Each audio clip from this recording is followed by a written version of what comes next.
ಪ್ರಿಯ ನಿರೀಕ್ಷಕರೇ ನಮಸ್ಕಾರ. ಬೀರ್ಬಲ್ನ ವಿಶೇಷ ಕಾರ್ಯಕ್ರಮಕ್ಕೆ ಆತ್ಮೀಯವಾದ ಸ್ವಾಗತ. ವೀಕ್ಷಕರ, ಇಷ್ಟು ದಿನ ಒಂದು ಲೆಕ್ಕ ಆದರೆ ಇನ್ನು ಮುಂದೆ ಬೇರೆಯದ್ದೇ ಲೆಕ್ಕ. ಯಾವ ನ್ಯಾಯಾಲಯ ಇದೆ ಅನ್ನೋ ಧೈರ್ಯದ ಮೇಲಿದ್ರೋ ಅದೇ ನ್ಯಾಯಾಲಯದ ಆದೇಶಕ್ಕೂ ಮೊದಲೇ ರಾಹುಲ್ ಗಾಂಧಿ ಅವರೀಗ ಅರೆಸ್ಟ್ ಆಗ್ತಾರ. ಯೋಗಿಜಿ ರಾಹುಲ್ ಪೌರತ್ವದ ಪ್ರಕರಣದ ದಿಕ್ಕನ್ನೇ ಬದಲಿಸ್ಬಿಟ್ರ. UPಯ ಪೊಲೀಸರು ರಾಹುಲ್ ಮನೆಗೆ ತಲುಪ್ತಾರ. ಈ ಇಡೀ ಪೌರತ್ವ ಕೇಸ್ಗೆ ಸಿಕ್ಕ ಟ್ವಿಸ್ಟ್ ಬಗ್ಗೆ ಡಿಟೇಲ್ ಆಗಿ ಮಾತಾಡ್ತಾ ಹೋಗ್ತೀನಿ. ವಿಡಿಯೋವನ್ನು ಕೊನೆವರೆಗೂ ಮಿಸ್ ಮಾಡದೆ ನೋಡಿ. ಇನ್ನೂ ಕೂಡ ನಮ್ಮ ಬೀರ್ಬಲ್ ಚಾನಲನ್ನು ಸಬ್ಸ್ಕ್ರೈಬ್ ಮಾಡಿಲ್ಲ ಅಂದರೆ ಈ ಕೂಡಲೇ ಸಬ್ಸ್ಕ್ರೈಬ್ ಮಾಡಿ ಹಾಗೂ ಬೆಲ್ ಐಕಾನ್ನ ಕ್ಲಿಕ್ ಮಾಡಿ.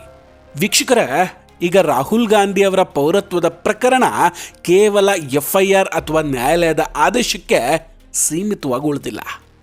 ಬದಲಾಗಿ ಈಗಿದು ರಾಹುಲ್ ಗಾಂಧಿ ಅವರ ಬಂಧನದವರೆಗೂ ಕೂಡ ಬಂದು ನಿಂತಿದೆ. 2026 ಮೇ 24 ಭಾನುವಾರ ಮಧ್ಯಾಹ್ನ ಸರಿಯಾಗಿ 12:13ಕ್ಕೆ ಒಂದು ಟ್ವೀಟ್ ಬರುತ್ತೆ. ಇದು ಸಾಮಾನ್ಯ ಟ್ವೀಟ್ ಅಲ್ಲ.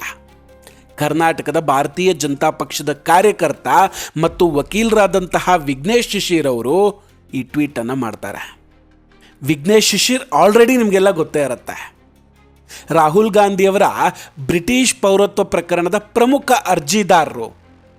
ಇವರು ಮಾಡಿದ ಈ ಒಂದು ಪೋಸ್ಟು ಇಡೀ ರಾಜಕೀಯ ವಲಯದಲ್ಲಿ ಈಗ ಬೆಂಕಿ ಹಚ್ಚಿದೆ. ವಿಘ್ನೇಶ್ ಅವರು ತಮ್ಮ ಟ್ವೀಟ್ನಲ್ಲಿ ಬಹಳ ಆತ್ಮವಿಶ್ವಾಸದಿಂದ ಹೇಳ್ತಾ ಇದ್ದಾರೆ, ಬ್ರಿಟಿಷ್ ಪೌರತ್ವ ಪ್ರಕರಣದಲ್ಲಿ ರಾಹುಲ್ ಗಾಂಧಿಯವರನ್ನ ಉತ್ತರ ಪ್ರದೇಶದ ಪೊಲೀಸರು ಯಾವಾಗ ಬೇಕಾದರೂ ಅರೆಸ್ಟ್ ಮಾಡಿಬಿಡಬಹುದು ಅಂತ. ಇಲ್ಲಿ ವಿಘ್ನೇಶ್ ಶಿಶಿರ್ ಅವರು ಕೇವಲ ಬಂಧನದ ಬಗ್ಗೆ ಅಷ್ಟೇ ಮಾತಾಡ್ತಾ ಇಲ್ಲ. ಅವರು ಉತ್ತರ ಪ್ರದೇಶದ ಪೊಲೀಸರಿಗೆ ಒಂದು ಮಹತ್ವದ ವಿನಂತಿಯನ್ನು ಕೂಡ ಮಾಡಿದ್ದಾರೆ. ವಿದೇಶಿಯರು ಮತ್ತು ವಲಸೆ ಕಾಯ್ದೆ 2025 ಅನ್ನೋ ಹೊಸ ಕಾನೂನಿನ ಅಡಿಯಲ್ಲಿ ಈ ಕ್ರಮವನ್ನು ತೆಗೆದುಕೊಳ್ಬೇಕು ಅಂತ. ಈ ಕಾಯ್ದೆಯ ಪ್ರಕಾರ ರಾಹುಲ್ ವಿನ್ಸಿ ಅನ್ನೋ ಹೆಸರಿನ ಈ ಅಕ್ರಮ ಬ್ರಿಟಿಷ್ ಪ್ರಜೆಯನ್ನು ಡಿಟೆನ್ಷನ್ ಸೆಂಟರ್ನಲ್ಲಿ ಇರಿಸಬೇಕು ಅಂತ ಕೇಳ್ಕೊಳ್ತಾರೆ. ಇಲ್ಲಿ ರಾಹುಲ್ ವಿನ್ಸಿ ಅನ್ನೋ ಹೆಸರು ಬಹಳ ಚರ್ಚೆಗ್ರಾಸ ಆಗ್ತಾ ಇದೆ. ಯಾಕಂದರೆ ಬ್ರಿಟಿಷ್ ದಾಖಲೆಗಳಲ್ಲಿ ರಾಹುಲ್ ಗಾಂಧಿಯವರನ್ನು ಇದೇ ಹೆಸರಿನಿಂದ ಗುರುತಿಸಲಾಗಿದೆ ಅನ್ನೋ ಆರೋಪ ಇದೆ. ಇಲ್ಲಿ ಇನ್ನೊಂದು ಪ್ರಶ್ನೆ ಕೂಡ ಮೂಡುತ್ತೆ ವೀಕ್ಷಕರೇ.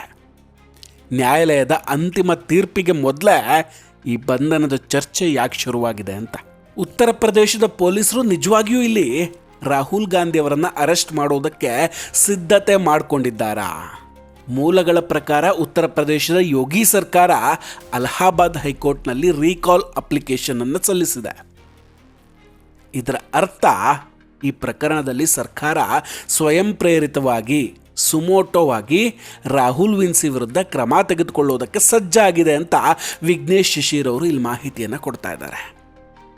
ಈ ಪ್ರಕರಣದ ಇತಿಹಾಸವನ್ನು ಸ್ವಲ್ಪ ಡೀಟೇಲ್ ಆಗಿ ನೋಡೋದಾದರೆ ವೀಕ್ಷಕರೇ, ಕಳೆದ ಏಪ್ರಿಲ್ 17ನೇ ತಾರೀಕು ಅಲಹಾಬಾದ್ ಹೈಕೋರ್ಟು ಒಂದು ಅತ್ಯಂತ ಮಹತ್ವದ ತೀರ್ಪನ್ನು ಕೊಡುತ್ತೆ.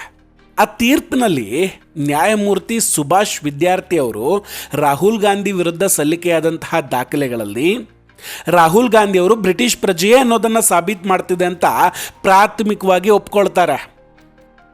ಈ ಕಾರಣಕ್ಕೆ ತನಿಖೆಗಾಗಿ FIR ದಾಖಲಿಸೋದಕ್ಕೆ ನ್ಯಾಯಾಲಯ ಕೂಡ ಸೂಚನೆಯನ್ನು ಕೊಡುತ್ತೆ. ದೂರದರ್ಶನದಂತಹ ರಾಷ್ಟ್ರೀಯ ಮಾಧ್ಯಮಗಳು ಕೂಡ ಈ ಸುದ್ದಿಯನ್ನು ಪ್ರಸಾರ ಮಾಡಿದ್ವು. ಆದರೆ ಮರುದಿನವೇ ಅಂದರೆ ಏಪ್ರಿಲ್ 18ನೇ ತಾರೀಕಿಗೆ ಈ ಆದೇಶಕ್ಕೆ ದೊಡ್ಡ ತಡೆಯನ್ನು ನೀಡಲಾಯಿತು. ಕಾರಣ ಇಷ್ಟೇ, ಅಂತಹ ದೊಡ್ಡ ಮಟ್ಟದ FIR ದಾಖಲಿಸುವ ಮೊದಲು ರಾಹುಲ್ ಗಾಂಧಿ ಅವರ ವಾದವನ್ನು ಕೂಡ ಒಮ್ಮೆ ಕೇಳಬೇಕು ಅಂತ ನ್ಯಾಯಾಲಯ ಅಂದ್ಕೊಳ್ಳುತ್ತೆ. ಅವತ್ತಿನಿಂದ ಈ ಪ್ರಕರಣ ತೂಗುವ ಉಯ್ಯಾಲೆಯಲ್ಲಿದೆ. ಇದಾದ ನಂತರ ನ್ಯಾಯಮೂರ್ತಿ ಸುಭಾಷ್ ವಿದ್ಯಾರ್ಥಿ ಅವರು ಈ ಪ್ರಕರಣದಿಂದ ಅದೇನೋ ಅಚಾನಕ್ಕಾಗಿ ಹಿಂದೆ ಸರಿದು ಬಿಟ್ಟರು. ನಂತರ ಅಲಹಾಬಾದ್ ಹೈಕೋರ್ಟ್ನ ಮುಖ್ಯ ನ್ಯಾಯಾಧೀಶರು ಈ ಪ್ರಕರಣದ ವಿಚಾರಣೆಗೆ ಹೊಸ ನ್ಯಾಯಾಧೀಶರನ್ನು ಕೂಡ ನೇಮಕ ಮಾಡ್ತಾರೆ. ಈಗ ಬಂದಿರುವ ಅಪ್ಡೇಟ್ ಏನಂದರೆ, ಉತ್ತರ ಪ್ರದೇಶ ಸರ್ಕಾರ ಸಲ್ಲಿಸಿರುವಂತಹ ಈ ರೀಕಾಲ್ ಅಪ್ಲಿಕೇಶನ್ ಕುರಿತು ಮೇ 25ನೇ ತಾರೀಕು ವಿಚಾರಣೆ ನಡೆಯುತ್ತೆ. ಈ ವಿಚಾರಣೆಯಲ್ಲಿ ಉತ್ತರ ಪ್ರದೇಶ ಸರ್ಕಾರ ತನ್ನ ನಿಲುವನ್ನು ಸ್ಪಷ್ಟಪಡಿಸಲಿದೆ. ಒಂದು ವೇಳೆ ಸರ್ಕಾರ FIR ದಾಖಲಿಸೋದಕ್ಕೆ ಮತ್ತು CBI ತನಿಖೆಗೆ ಒಪ್ಪಿಕೊಂಡ್ರೆ ಅದು ರಾಹುಲ್ ಗಾಂಧಿಯವರ ರಾಜಕೀಯ ಜೀವನಕ್ಕೆ ದೊಡ್ಡ ಹೊಡೆತ ಅಂತೂ ಆಗುತ್ತೆ. ವೀಕ್ಷಕರ, ಈ ಪ್ರಕರಣವನ್ನು ಕೇವಲ ಕಾಂಗ್ರೆಸ್ ಮತ್ತು BJP ನಡುವಿನ ಜಗಳ ಅಂತ ಅಂದ್ಕೊಳ್ಳೋಕೆ ಹೋಗಬೇಡಿ. ಅರ್ಜಿದಾರರ ಪ್ರಕರಣ ಇಲ್ಲಿ ಕೇವಲ ವಂಚನೆ ಪ್ರಕರಣ ಅಷ್ಟೇ ಅಲ್ಲ. ವಿದೇಶಿಯರ ಕಾಯ್ದೆ, ಪೌರತ್ವ ಕಾಯ್ದೆ ಮತ್ತು ಅತ್ಯಂತ ಗಂಭೀರವಾದಂತಹ ಅಧಿಕೃತ ರಹಸ್ಯಗಳ ಕಾಯ್ದೆ ಅಡಿಯಲ್ಲಿ ಕೂಡ ಪ್ರಕರಣಗಳು ದಾಖಲಾಗುವಂತಹ ಸಾಧ್ಯತೆ ಇದೆ. ಕಳೆದ 22 ವರ್ಷಗಳಿಂದ ಸುಳ್ಳು ದಾಖಲೆಗಳನ್ನು ಕೊಟ್ಟು ಭಾರತೀಯ ಪ್ರಜೆ ಅಂತ ಹೇಳ್ಕೊಂಡು ಬಂದಿರೋದು ಕೇವಲ ವೈಯಕ್ತಿಕ ತಪ್ಪಲ್ಲ, ಅದು ಇಡೀ ದೇಶದ ಭದ್ರತೆಯ ಜೊತೆ ಆಡದಂತಹ ಆಟ ಅಂತ ಅರ್ಜಿದಾರರು ವಾದಿಸ್ತಾ ಇದ್ದಾರೆ. ಈ ಹಿಂದೆ ಪವನ್ ಖೇಡಾ ಅವರು ಕೂಡ ಇಂತಹದ್ದೇ ಪ್ರಕರಣದಲ್ಲಿ ಜಾಮೀನಿನ ಮೇಲೆ ಹೊರಗೆ ಬಂದಿದ್ದಾರೆ. ಆದರೆ ರಾಹುಲ್ ಗಾಂಧಿಯವರ ಈ ಪ್ರಕರಣ ಅದಕ್ಕಿಂತ 100 ಪಟ್ಟು ದೊಡ್ಡದಾಗಿದೆ. ವೀಕ್ಷಕರೇ, ವಿಘ್ನೇಶ್ ಶಿಶಿರ್ ಅವರು ಒಂದು ಕಡೆ ಕಾನೂನು ಸಮರವನ್ನು ನಡೆಸ್ತಾ ಇದ್ರೆ, ಇನ್ನೊಂದು ಕಡೆ ಗಾಂಧಿ ಕುಟುಂಬದ ಒಳಗೆ ದೊಡ್ಡ ಮಟ್ಟದ ಆತಂಕ ಮನೆ ಮಾಡಿದೆ. ಮೂಲಗಳ ಪ್ರಕಾರ ರಾಹುಲ್ ಗಾಂಧಿ ಅವರು ವಿದೇಶದ ವಕೀಲರ ದೊಡ್ಡ ತಂಡವನ್ನು ಇದಕ್ಕಾಗಿ ನೇಮಿಸಿಕೊಂಡಿದ್ದಾರಂತೆ. ಹೌದು, ಇದೇ ಇಲ್ಲಿ ಇನ್ನೊಂದು ಇಂಟ್ರೆಸ್ಟಿಂಗು. ಈ ವಕೀಲರ ತಂಡದಲ್ಲಿ ಕೇವಲ ಭಾರತದ ವಕೀಲರಲ್ಲ, ಬದಲಾಗಿ UK, US, Switzerland, Malaysia, Singapore ಮತ್ತು ವಿಯೆಟ್ನಾಂನಂತಹ ದೇಶಗಳ ಹೆಸರಾಂತ ವಕೀಲರು ಕೂಡ ಇದ್ದಾರೆ. ಈ ದೇಶಗಳಲ್ಲಿ ರಾಹುಲ್ ಗಾಂಧಿಯವರ ಆಸ್ತಿ ಇದೆ ಅಂತ ಹೇಳಲಾಗ್ತಾ ಇದ್ದು, ಕಾನೂನು ಕುಣಿಕೆಯಿಂದ ಪಾರಾಗೋದಕ್ಕೆ ಅಂತಾರಾಷ್ಟ್ರೀಯ ತಂಡ ಕೂಡ ಹಗಲು ರಾತ್ರಿ ಶ್ರಮಿಸ್ತಾ ಇದೆ. ಇಲ್ಲಿ ಇನ್ನೊಂದು ಇಂಟ್ರೆಸ್ಟಿಂಗ್ ಏನಂದರೆ, ಕಾಂಗ್ರೆಸ್ ಪಕ್ಷ ಇದ್ರ ಬಗ್ಗೆ ಮಾಧ್ಯಮಗಳ ಮುಂದೆ ಯಾವುದೇ ರೀತಿಯ ಚರ್ಚೆಯನ್ನು ಕೂಡ ಮಾಡ್ತಾ ಇಲ್ಲ. ಸೊ ಮಾಡಬಾರ್ದು ಅಂತ ಕಟ್ಟುನಿಟ್ಟಿನ ಆದೇಶ ಕೂಡ ಆಗಿದೆ. ಗಾಂಧಿ ಕುಟುಂಬದ ಒಳಗೆ ಈಗ ತಳಮಳ ಗುಟ್ಟಾಗಿ ನಡೀತಾ ಇದೆ. ನಿಜಕ್ಕೂ ಇಲ್ಲಿ ಅರ್ಜಿದಾರ ವಿಘ್ನೇಶ್ ಶಿಶಿರ್ ಅವರ ಹೋರಾಟವನ್ನಂತೂ ಮೆಚ್ಚಿಕೊಳ್ಳಲೇಬೇಕು. ಅವರ ಈ ಹೋರಾಟ ಅಷ್ಟು ಸುಲಭವಾಗಿರಲಿಲ್ಲ. ರಾಯ್ಬರೇಲಿಯ MP MLA ನ್ಯಾಯಾಲಯದಿಂದ ಆರಂಭವಾದ ಇವರ ಹೋರಾಟ ಲಕ್ನೋ ಮತ್ತು ನಂತರ ಅಲಹಾಬಾದ್ ಹೈಕೋರ್ಟ್ವರೆಗೂ ತಲುಪಿದೆ.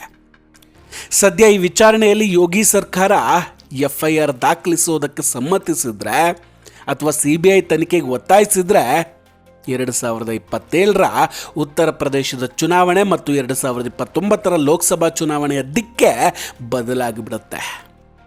ಒಂದು ವೇಳೆ ಸರ್ಕಾರ ಈ ವಿಷಯದಲ್ಲಿ ಮೃದು ಧೋರಣೆ ತಳೆದ್ರೆ ಅಥವಾ ವಿಳಂಬ ಮಾಡಿದ್ರೆ ವಿಷಯ ಮತ್ತೆ ಮುಗಿದು ಹೋಗುತ್ತಷ್ಟೆ.